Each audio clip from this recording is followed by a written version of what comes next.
ভালো থেকো সব সময়। হ্যাঁ, তুমিও ভালো থেকো। বিয়ে কবে করবে? জানি না আজ অব্দি কপালে বিয়ে জুটবে কিনা।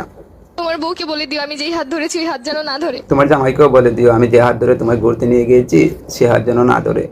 আমরা যেই যেই জায়গায় দুজন মিলে ঘুরছি তুমি তোমার বউকে নিয়ে ভুলেও সেই জায়গায় আর যাবা না। বউয়ের মন রাখতে গিয়ে মাঝে মধ্যে যেতে হতে পারে। তুই নেই মাত্র কইলে তুই আর বিয়ে করবি না। এটা তো তোমার কথায় কথায় বলেছি। বাবা আমি ভালো করে জানি, আমি তো তোর কথা শোনা না লেগে কইতেছিলাম। ছেড়ে তো যাইতেছো, তাহলে এসব কেন বলতেছো? ঠিকই তো বলছো, আমি কেন এগুলো বলতেছি এখন? আমাকে ছেড়ে খুব ভালো থাকবে তাই না? ভালো তুই থাকতাম, কিন্তু 2-3 বছরে তো আমার অনেক টাকা খরচ করে ফেলেছি তোমার পিছনে। তোমাকে ঘুরতে নিয়ে যাওয়া, গাড়ি ভাড়া, আইসক্রিম, ফুচকা খাওয়ানো, এসবের তোলে তো অনেক টাকা খরচ হয়ে গেছে। কষ্ট পেও না, যখন জামাই হবে টাকা পয়সা হলে তোমাকে সব শোধ করে দিব। মাঝে মধ্যে কিন্তু তোমার আমি এমবিও বলে দিতাম।